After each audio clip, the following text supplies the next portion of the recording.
వచ్చిన వాళ్ళు కొంత కాన్సెప్ట్ ఉన్న వాళ్ళే వస్తారు.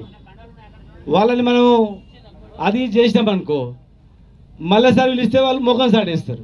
ఎందుకు పోవాలి, ఎందుకు తిట్లింపించుకున్నారు ఎందుకని. తర్వాత పిలవకుండా మన సంఘాలే చేసుకోండి.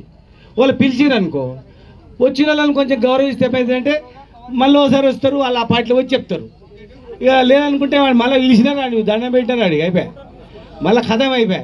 వచ్చేటోళ్ళే ఇద్దరు ముగ్గురు అక్కడ కూడా ఆ పార్టీలో ఎన్ని ఇబ్బందులున్నా భయపడకుండా అరే నా వాదం వినిపించాలి, నా జాతి ఇక్కడ ఉందని వస్తారు.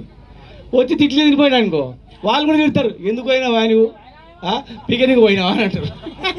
అన్నాక వాడు నాడు ఈడువాడు మనమే మాట్లాడుకో. ఎందుకు చెప్తున్నంటే తెలంగాణ జేఏసీకి కో చైర్మన్గా ఉండి సంబంధ వర్గాలను ఏకం చేసి ముఖ్యంగా మన కుల వృత్తులనే కమ్మరి, కుమ్మరి, మంగలి, చాకలి, యాద అన్ని కులాలను ఇదే ఇక్కడ ఒక్కొక్క రోజు ఒక కులానికి ఇచ్చి ప్రదర్శన చేసి చివరకు కాగితాలు ఏరుకుంటారు. రోజు సభ పెట్టినప్పుడు కాగితాలు ఏరుకుంటూ పోతారు ఇద్దరు పిల్లలు.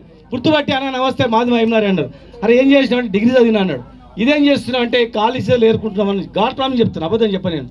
ఆ బాత్రూమ్ దగ్గర యూరినల్స్ పోయి వస్తుంటే అక్కడ కలిసి చెప్పారు. కూర్చుని మాట్లాడి అరే మన బతుకులు డిగ్రీ చదివి కాలేజీలు పేపర్లు అతుకునే బతుకొచ్చిందారా, చూడు మన తెలంగాణ ఉన్నందుకు ఇట్లా ఉంది మన పరిస్థితి అని చెప్పి వాళ్ళతో కూడా ఒకటి జేఏసీ ఏర్పాటు చేయించి మొత్తం గుంపుతో వాళ్ళతో కూడా ధర్నా చేయించినాం. అది అప్పుడు వచ్చినటువంటి వాళ్ళను వ్యతిరేకంగా మాట్లాడిన వాళ్ళను నిలదీయాలి, అట్లా కాదని చెప్పాలి. కానీ ఎగబడి అట్లా చేసిరనుకో మళ్ళీ మన మూమెంట్ ఆగిపోతుంది. ఎందుకంటే మూమెంట్లో చాలా దొంగలు ఉన్నారు. ఇంటి దొంగలు ఎరకవడం చాలా కష్టమవుతుంది అనమాట. బయటి దొంగలు ఎరకబట్టే చూడంగానే ఈ అమ్మ వీడు మనోడా కాడా, వీడు ఏం చెప్పవచ్చు అండి. పంచాయతీ మొత్తం చూడంగానే జాతకం అని తెలిసిపోతుంది. పేరు ఊరు చెప్పగానే ఏంది రేవే అని, వాడు ఏం చేసిండు, వెనకడికి ఏం చేసిండు, ఊర్లో ఏం చేసిండు, బయట ఏం చేసిండు, మనోనికి టికెట్ ఇచ్చి ఓడదెంగిండా, మరి కథం చేసిండా, లేపిండా, పడబెట్టిండా, మొత్తం తెలిసిపోతుంది చూడంగానే. బిడ్డ నీ నీతులు చెప్పకని చెప్తాం. కానీ వచ్చిన వ్యక్తి, కాన్సెప్ట్ ఉన్న వ్యక్తి వచ్చినప్పుడు మాత్రం మీ అభిప్రాయం చెప్పండి. తప్పు చెప్తే అట్లా కాదన్నా అని చెప్పండి, కానీ అట్లా చెప్తే కాదు.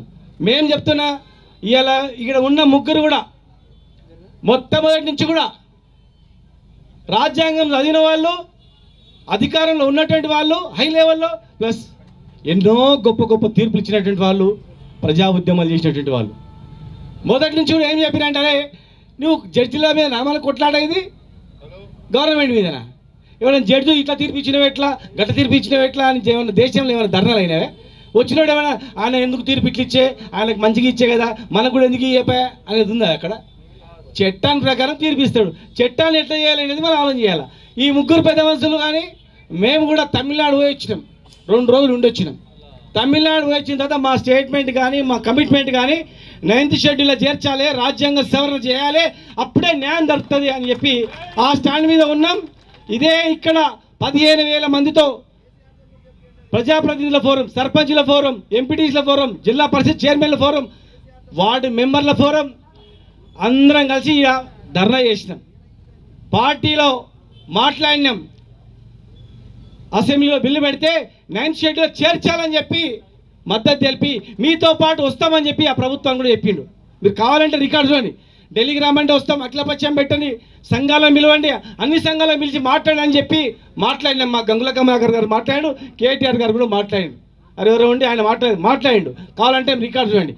ఢిల్లీ పోయినా వస్తాం, ధర్నా చేస్తామని చెప్పినాం. తర్వాత అదే దాని మీదనే మేము పెట్టింది కూడా ధర్నా 9th షెడ్యూల్లో చేర్చాలి, తమిళనాడు తర ఇవ్వాలని చెప్పి మేము కూడా మా పార్టీ నుంచి కూడా అదే పద్ధతిలో చేయడం జరిగింది. ఇలా మీరు కరెక్ట్ స్టాండ్లో ఉన్నారు, మిమ్మల్ని ప్రజలు నమ్ముతారు, మీరు ఏ దానికి లొంగరు, ప్రజలు మిమ్మల్ని విశ్వసిస్తారు. అందుకే ఒక పిలుపుతో ఇంతమంది వచ్చిండ్రు. జీవితాలనే త్యాగం చేసేటువంటి విషాదరం గారు ఉన్నారు ఇక్కడ, మొత్తం ఇక్కడ జస్టిస్ ఈశ్వరరావు గారు ఉన్నారు, ఇక్కడ చిరంజీవి గారు ఉన్నారు, ఇక్కడ మేము కూడా ఉన్నాం. ఇక్కడ మమ్మల్ని కూడా మేము కూడా ఎన్నో కష్టాలు పడి పాక్కుంటా ఒక్కొక్కటి కాలు గుంజుతుంటే ఊర్ల నుంచి, పల్లెటూర్ల నుంచి ఇట్లా వచ్చినాం. మా తాత ముత్తాతలు కోటీశ్వరులు కాదు, చిన్న గీత కార్మికుడు, చెట్టెక్కి పైన దిగి ఆ రోజు అమ్మడపోతే బతుకు తెరువు. ఆ వంశం నుంచి వచ్చినటువంటి వాళ్ళ మేము, మా చేతిలో ఉన్నంత వరకు మేము చేసినాం. ఎవరు ఈ దేశంలో ఎవరు చేయలే. ఎస్సీ ఎస్టీ బీసీలకు డబ్బులు వచ్చే కాడ గల్లపెట్ట కాడ రిజర్వేషన్ ఇచ్చినాం. ఆత్మగౌరవ భవనాలు ఇచ్చినాం, హాస్టల్ ఫీజులు పెంచినాం. అవన్నీ కాదు ఇక్కడ. ఇలా మనకు కావాల్సింది మన పిల్లలకు ఉద్యోగాలు కావాలి, చదువులలో రిజర్వేషన్ రావాలి, ఉద్యోగాలు రిజర్వేషన్ రావాలి, పొలిటికల్ రిజర్వేషన్ రావాలి. ఈ 3 రావాలి. ఉట్టిగా సర్పంచులు లేకపోతే ఎంపీటీసీలో జెడ్పీటీసీలో రిజర్వేషన్ ఇస్తే సరిపోదు. ఎవరికి కావాలి ఆ 2000 3000 పోస్టులు? మన పిల్లల భవిష్యత్తు కూడా దీంట్లో ఆధారపడింది. కనుక 2 బిల్లులు పెట్టినరు, అసెంబ్లీలో తీర్మానం చేసిర్రు, మళ్ళీ ఎన్నికొచ్చి చెవుల్లో పువ్వు పెట్టే ఇవన్నీ చూసిర్రు. కానీ కదలదు. ఎందుకంటే యువత ఇలా మసిమసిలు ఆడుతుంది, కసికసితో ఉన్నారు. ఈ అవమానాలు భరించరా మేమని చెప్పి. కనుక ఇవాళ మేము మా పార్టీ ఒకటే స్టాండ్ ఉంది, 9th షెడ్యూల్లో పెట్టాలనేటువంటి స్టాండ్ మీద మేము ఉన్నాం. మీరు ఎక్కడ రమ్మంటే మేము అక్కడ వస్తాం, ఎక్కడ ధర్నా చేయమంటే అక్కడ ధర్నా చేస్తాం. మీరు నిరాదరణ చేస్తే నేను కూడా చేస్తా మా పార్టీ నుంచి వచ్చి. లేదు నువ్వే ముందు చేయంటే నేను కూడా ముందు చేయడానికి కూడా సిద్ధం, ప్రాణం అర్పించడానికి కూడా సిద్ధం. గుర్తుపెట్టుకోండి, ఒక మాట అంటే దానికి కట్టుబడి ఉంటుంది తప్ప వెనకడికి ఏ సిట్టులం కాదు మేము 100%. కానీ ఉట్టుటిగా ఏదో మాట్లాడ కాదు, ఇది ఆషామాషి ఉద్యమం కాదు, ఇది గుర్తుపెట్టుకోండి.